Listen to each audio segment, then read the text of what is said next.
In this video tutorial, we will show you how to convert an Excel number to text. In order to convert an Excel number to text, open your Excel document. Then, open a web browser. In the address bar, type spell number. From the search results, choose the link How to convert a numeric value into English words in Excel.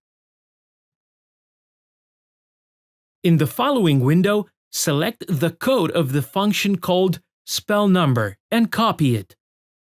Then, go back to your Excel document.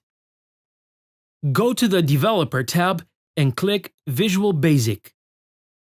In the appeared Visual Basic window, go to the Insert tab and choose Module.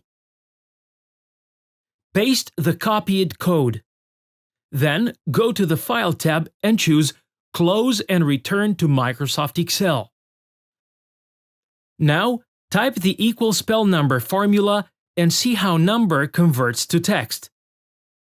To apply the same formula to other cells, left-click on a cell with formula, hold it and drag it down.